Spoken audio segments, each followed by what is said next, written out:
Para po sa devotion natin patungkol kay Jesus bilang the bread of life. So dito po tinatalakay natin yung mga titles and names ng ating Panginoong Jesucristo. At isa po sa kapahayagan ng Panginoong Jesucristo patungkol sa kanyang sarili ay inintroduce niya yung sarili niya bilang bread, the bread of life, the true bread from heaven. Now, pag binasa niyo po sa Deuteronomy chapter 8, dito po makikita ninyo na pinakain ng Diyos yung kanyang bayan ng Israel, doon sa disyerto. Sa disyerto, wala kang makakain doon, walang tanim, walang kahit ano. Pero binuhay sila ng Diyos sa pamamagitan ng tinapay na nagmula sa langit. Araw-araw pinapadalan sila ng mana. Kaya po sabi rito, He humbled you, causing you to hunger, and then feeding you with manna, which neither you nor your ancestors had known, to teach you that man does not live on bread alone, but on every word that comes from the mouth of the Lord. So, dito po tinuturuan ng Diyos yung kanyang bayan, yung bayan ng Israel, na hindi lang kayo sa tinapay mabubuhay, kundi sa bawat salita na namumutawi sa bibig ng Diyos. Alam niyo po, itong istorya na ito po ay kinotre ni Jesus nung siya'y tinukso ni Satanas. Makikita niyo po yon sa Matthew chapter 4, nung si Satanas, tinutokso niya si Jesus habang nagfa-fasting si Jesus. Sabi ni Satanas kay Jesus, okay, kainin mo lang to. Gawin mo itong bato gawin mo tinapay, no? At hindi ka na maghihirap pa. Ang sabi po ni Jesus Christ, nasusulat, man does not live on bread alone, but on every word that comes from the mouth of the Lord. So, kinote niya po yung Deuteronomy chapter 8. Now, yung pinakakatuparan po nito ng istorya na ito ay yung pagdating ng ating Panginoong Jesucristo. Kung nabuhay po sila sa pamamagitan ng mana, ng tinapay na nahulog mula sa langit sa loob ng 40 taon sa disyerto, si Jesus Christ po, siya po yung bread, true bread from heaven. He is the bread of life na magbibigay sa atin ng buhay na walang hanggan. We will live forever because of Jesus Christ. So pag nagbabasa po tayo ng Bible, laging ganun, no? Tingnan natin yung Old Testament. Pag binabasa natin siya, tingnan natin siya in the light of the New Testament. Lalo-lalo na sa katauhan ng ating Panginoong Jesucristo. Now, dito po sa John chapter 6, makikita niyo po rito na si Jesus Christ, nagmirakulo siya dito. Pinakain niya yung 5,000. I believe yung 5,000 dito, mga lalaki lang yung binilang. May isa pa kasing case na nagpakain pa ang ating Panginoong Jesucristo. Now, marami sa kanyang sumusunod kasi nga gusto nila ng literal na tinapay. Nakita nila si Jesus Christ nagmi-miracle. No? Bless sila ng tinapay, literal. Now, ang daming followers ni Jesus, ang daming gustong sumunod sa kanya. Pero alam niyo po kung bakit? Gusto lang nila ng literal na tinapay. Pero sabi ni Jesus Christ, I can offer you greater than that.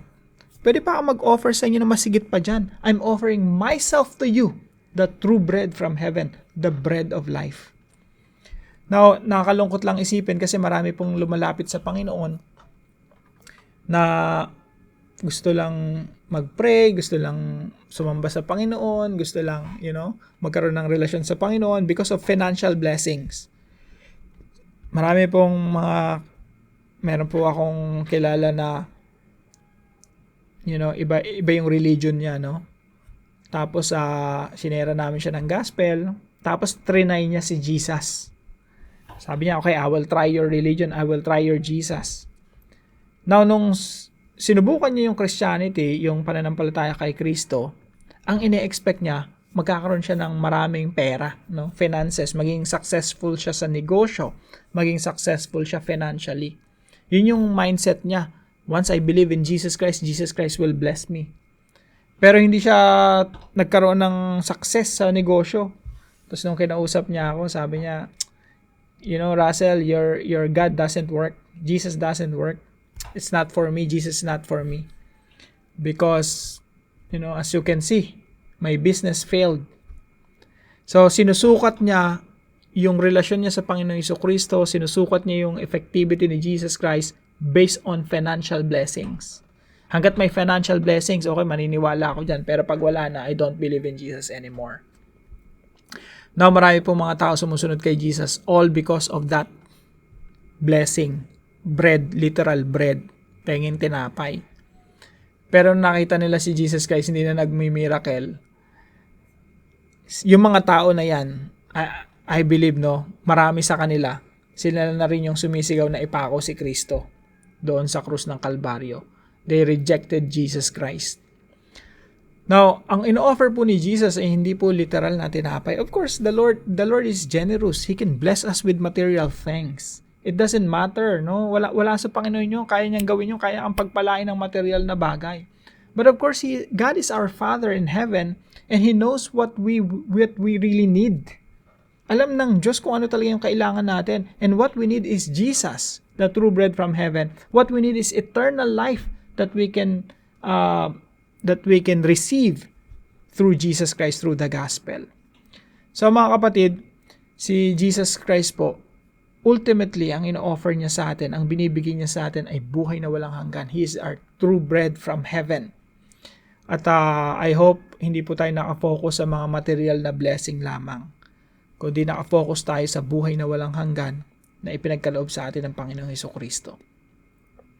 So, hanggang dito na lamang po, no? I hope meron po kayo natutunan tungkol sa devotion natin na ito. At kung hindi nyo po napanood yung devotion natin, panoorin nyo po. Pakinggan nyo po yung Jesus, the Bread of Life. At dito po marami po kayo matututunan. Nag-iwan rin po ako ng ilang mga babasahin natin. Deuteronomy chapter 8 and John chapter 6. Dapat magkasama yan pag binasa natin. So, yun lamang po. See you po tomorrow 5 a.m. dito sa ating daily devotions.